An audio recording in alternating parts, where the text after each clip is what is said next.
Namaste. This is Dr. Uma Kedvital, Faculty of Agricultural and Veterinary Sciences, Jayoti Vidyapeeth Women's University, Jaipur.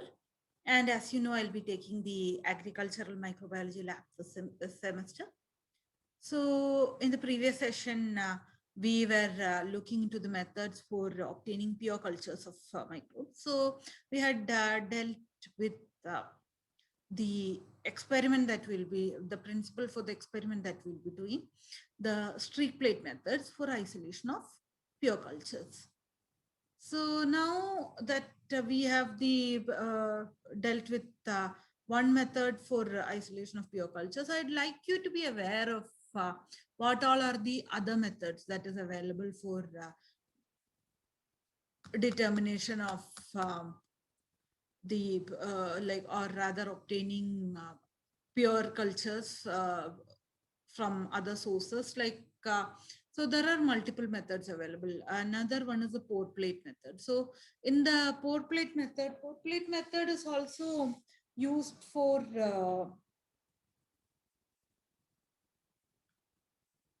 pour plate method is also used for this serial dilution from soil samples that we had done for the enumeration. Over there, the dilution will be done in saline, and then we will be adding it to liquid agar, and then we will be pouring it. Now over here, what we will be doing is we will be instead we will be diluting it in the agar itself, and then pouring it into the plate. So this is something that requires some amount of expertise, because as you need to do it in agar, and agar is like solid only up to about it's liquid only up to about 40 degrees Celsius, above which it starts solidifying. So if you are doing this method, you'll need to be very fast, and since you are all beginners, that is one of the reasons why we will not be following this method. Or you could do the dilutions in saline, and then add it to the agar. That is also possible, but the normal pour plate method for isolation of pure cultures, we will be adding it using the media itself. Like, you have the sample, and you'll add some amount to medium, and then you will pour it into the petri dish, and that will give you one set. You'll also take one loopful from this, two loopful from this, and add it into another and another tube containing liquid agar, and again plate it, and take another couple of loopfuls from there and add it to another plate. So you'll have again lesser in number, like, and then there will be a control in which you are not adding any inoculum, and you'll be plating it. So that will be your control. So that is it about pour plate method. Now another method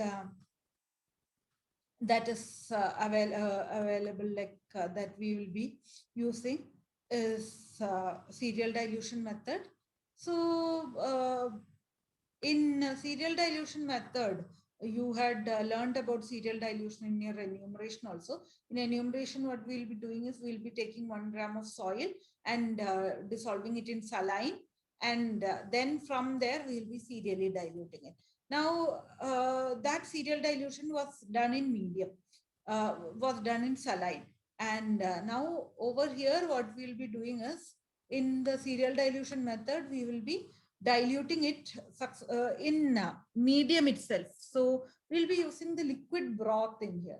So the earlier method, the pour plate method and the streaking method, they used agar. So there is another method, the spread plate method also. I've missed that, missed mentioning that. We'll be dealing with it after serial dilution method. So in this serial dilution method, you will be adding, like, once you have made your soil suspension, so make the soil suspension in media as well. So instead of nutrient agar, you will be using nutrient broth, and once you have that, you can take 1 ml, vortex it well, and then take 1 ml and add it to 9 ml of medium, or take 0.1 ml and add it to 9.9 ml of medium as required. Because if you're taking 1 ml and adding it to 9 ml, it will be like the dilution factor will be 10.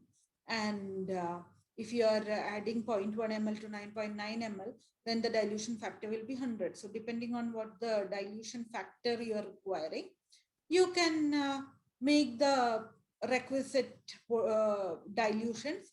And so what happens is, there will come a stage when the dilution is so less that there will be absolutely no growth. And this is somewhere where you can measure the growth using a turbidometer. So there will come a dilution where you have only you will have no growth at all in the medium. And so the dilution before that will be the dilution where you will be expecting that the growth has happened from a single cell. So that is how the method for serial dilution in media works. Then, as I was mentioning earlier, there is a spread plate method. So again, in this also we'll be having the serial dilutions of the this was something that you have used for the enumeration also. So we'll take multiple dilutions of the source in saline, and we'll be taking certain volume, say 100 microliters or 200 microliters of that, and spreading it onto agar plate, and then using an L rod in order to spread it evenly onto the agar plate. And once that is done, let it dry for some time, and then you will be getting individual colonies. And if we are getting individual colonies, then we can be reasonably sure that those colonies have developed from a single bacterial cell. So you have the culture, and then you will be using it in saline, diluting it in saline, and then we will be transferring, say, 100 microliters over here, and then use an L rod to spread it evenly. So we will be getting the isolated colonies, and that is another way of using an agar plate in order to get isolated colonies. Now, what is the advantage of spread plate over pour plate? Like in pour plate, what happens is you will have the colonies in the agar, it will be embedded in the agar, and then it becomes a messy business to take out colonies from there. But in spread plate, the colonies will be formed on the surface. But one of the disadvantages of this is this cannot be used for anaerobic cultures, because then you will need to keep it in anaerobic chambers and all that, and it becomes slightly difficult and tedious process. So for that, actually, pour plate method is much more suitable, because the bacteria will be underneath the agar, and so its oxygen supply will be slightly lesser. So if you are going for a microaerophilic organism or something like that, it'll be much better to use a pour plate method, whereas it will be better to use a spread plate method if you are going for aerobic organisms. And I have already talked about the serial dilution method. Now, the other methods are the single cell isolation method. They are all very specialized techniques. So there are pipettes known as capillary pipettes. So if we have diluted the culture medium and then withdraw a very small volume using a capillary pipette, so then it will be like examined under the microscope until we find one drop. We'll keep it on glass cover slips, sterile glass cover slips, and then it will be examined under the microscope in sterile conditions, so that we can find out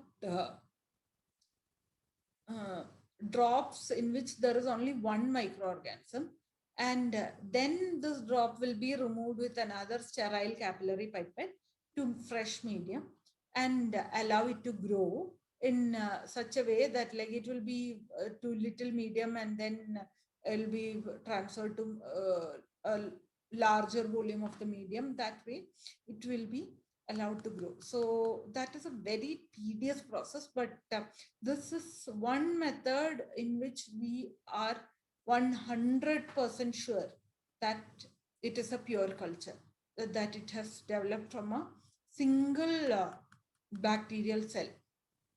So then another method is a micromanipulator method, which permits to pick out a single cell.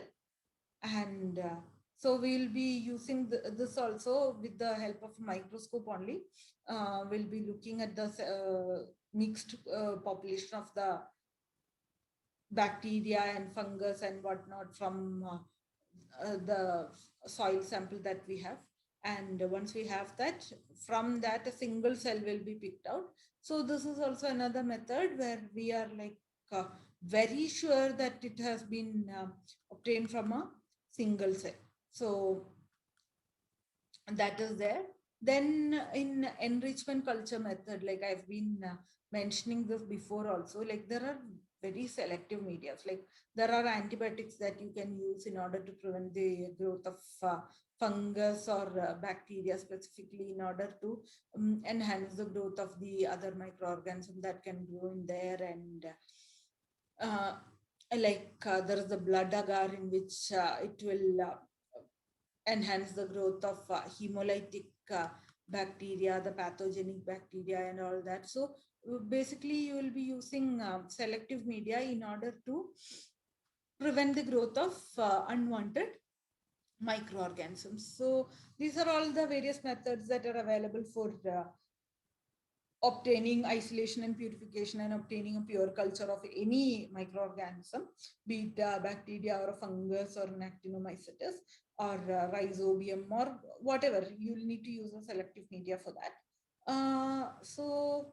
now that I hope you have understood the principle behind this, we will go into the procedure. So the procedure is very simple. You have your soil sample, you'll be serially diluting it, and once you have the serial dilution, say up to about 10 to the power minus 6 dilution you will be doing, and then or you could do up to 10 to the power minus 3 dilution, and from that dilution you will be taking an inoculation loop full of sample, and you will be streaking it. I had told you that since you are beginners, you'll be doing a continuous streak, the kind of streak that we'll be doing I had shown earlier. So we'll be doing continuous streak, and then hopefully we'll be getting a single separated isolated colonies, like 2 plates will be done with the same inoculation loop, same streak. So you are essentially continuing the streak on another plate. So at least by the end of the second plate, we should be able to get a single isolated colonies by the end of that streak that we can make glycerol stocks out of. So we'll be using nutrient agar for this we'll be using nutrient agar for this purpose. And so you know how to prepare the nutrient agar that was discussed in the previous session. So you will be taking the individual components like peptone and yeast extract or beef extract and sodium chloride, water. You will be adjusting the pH, and once all that is done, it will be autoclaved, and the medium will be allowed to cool down. Then the agar plates will be prepared. It will be kept in the laminar airflow chamber so that it will dry. And then once all this is done, in the meanwhile, you can weigh 1 gram of soil and do the serial dilution in the same way that we had done for the enumeration of bacterial population from soil sample. So you will be taking 1 gram of soil and then dissolving it in 10 ml of saline, and then taking 0.1 ml and adding it to 9.9 ml, and then again take 1 ml and add it to 9 ml. So you will get a 10 power minus 3 dilution. And once you have that 10 to the power minus 3 dilution, you can actually take it out and put an sterilize an inoculation loop in the Bunsen burner until it's like red hot. then again dip it in alcohol solution, 70% ethanol solution, and then again take it out and again heat it until it's red hot, then let it cool. And once it has cooled down properly, then you can dip it in the diluted sample and take a streak and take one loop full of the cell suspension, and then you can streak it. So that way you will be able to get your streak. So what is your takeaway from this? So this is because the ability to make pure cultures is something that is required for any experiment. You won't be dealing with like multiple cultures. Like there are some methods for co-cultures of samples, but otherwise you will be required to make pure cultures of samples, and that is a very essential skill to have when you're working with in a microbiological laboratory. So that is your takeaway from this session. And your result will essentially be the colonies, what you have obtained from the street, the images. You have to take the images, and that will be the result that you will be obtaining. So that will be all for this session. Have a good day. Thank you. In the next session, we will be dealing with the isolation of rhizobium from legumes. So kindly read up on that as well. Thank you.